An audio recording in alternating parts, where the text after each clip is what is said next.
Are you feeling stuck with your German? Well, after teaching German at university for over 20 years, I've noticed something. Students often work incredibly hard but focus on the wrong things. So today, I want to show you one thing that might be holding you back, and it's probably not what you think.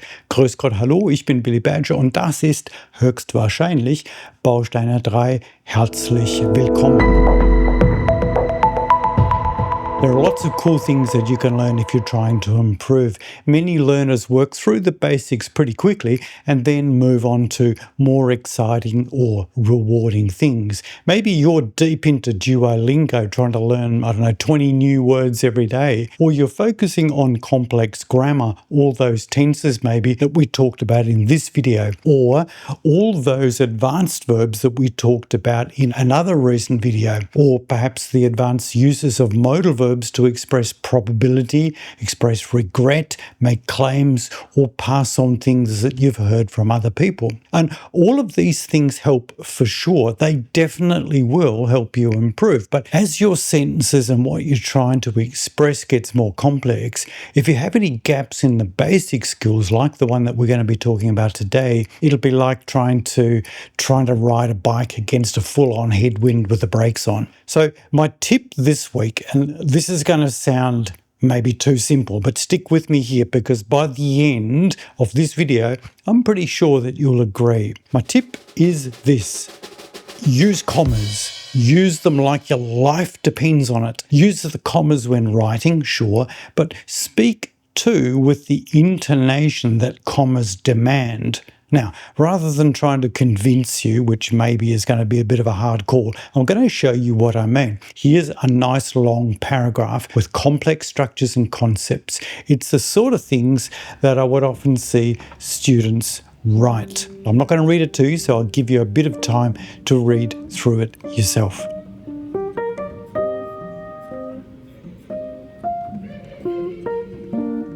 And there are, for sure, some advanced elements here, aren't there? We've got those subordinating conjunctions, das, weil, obwohl, and there are a couple of more advanced verbs. We've got wirken that helps us describe the effect of something, and entstehen that allows us to talk about how a text arises or comes into being. And then there's an embedded infinitive clause, a couple of good expressions like die Geduld verlieren, which might be handy if you're already starting to lose your patience. So here's a question for you. Forgetting about commas for now, would you say that the rest of the paragraph is okay? Is everything else in the right spot? What do you reckon? And how easily can you interpret what's being said? Now, I don't know about you, but it's not really that easy, I think, to see what's happening here.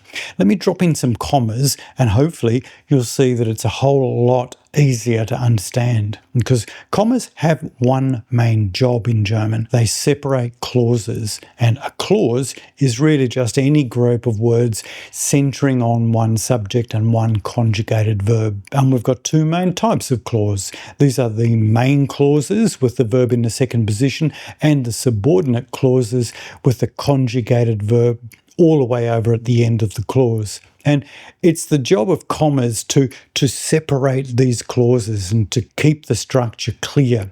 Let's check out what we've got. Our first main clause is a very short one. Viele Studierende glauben. That's it.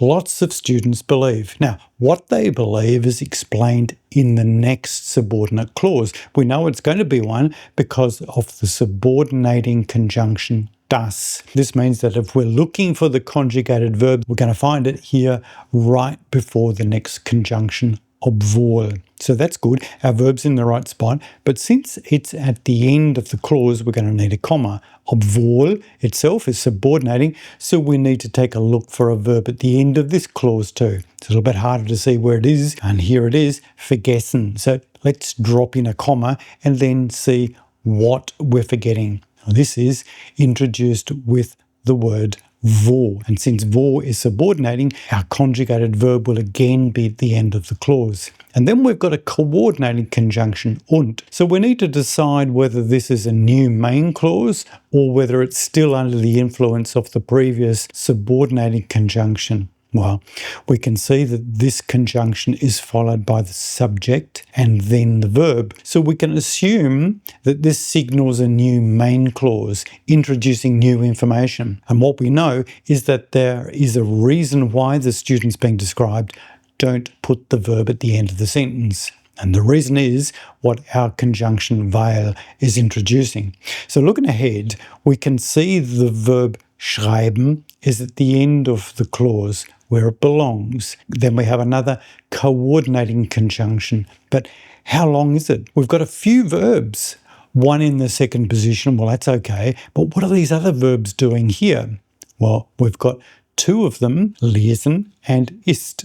Well, we better go back and see what's happening. And here we can see that there's the word der.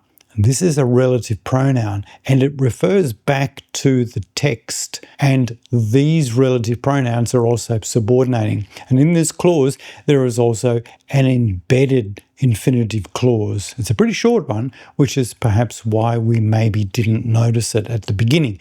Zu lesen. And then we have our conjugated verb from the previous clause. So this section is really quite complex, but correct. And then the paragraph ends with another coordinating conjunction followed by a subordinating conjunction. So if we'd focus on always putting in a comma between each clause, then suddenly I think our paragraph gets a whole lot easier to read and to understand. So our tip then for today is use commas. I've got some more examples for you and paragraphs for you to work on and test your understanding of structure in this week's Substack. So check out the link in the description. Let's check out though 3 of them. You've got 2 jobs to do here. First of all, decide where the commas should go and then determine if the sentence is structured correctly. We've got 3 sentences. Here's the first. Again, I'm not going to read them to you.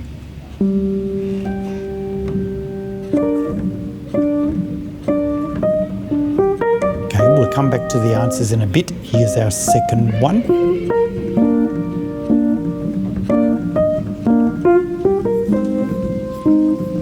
And here's number 3.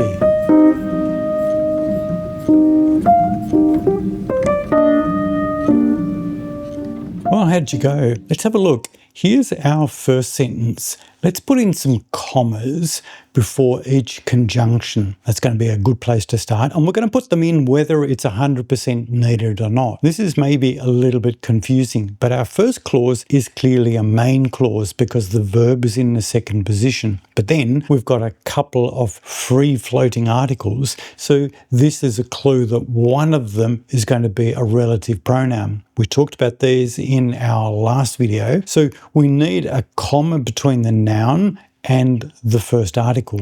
This means den is a relative pronoun and subordinating, so our verb will be at the end of the clause. But this is complicated because we've got another relative clause almost straight away, embedded in the first one. So commas really make this section much easier to understand. The rest is more straightforward because we've got a subordinating conjunction weil, so another comma sets this clause off, and then here is our final product. The commas let us know where to place the stress to when reading it, as well as understanding what the sentence is trying to tell us. Das ist ein Text, den der Dozent, der helfen will, nur schwer lesen kann, weil die Kommas fehlen.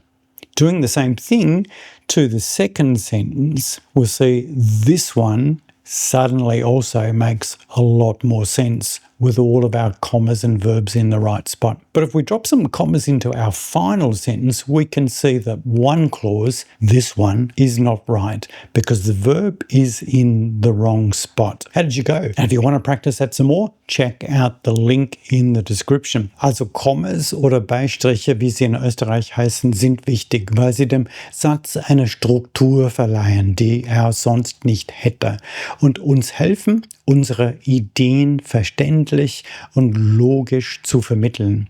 Das war's dann für heute. Danke fürs Zuschauen. Auf Wiedersehen und tschüss.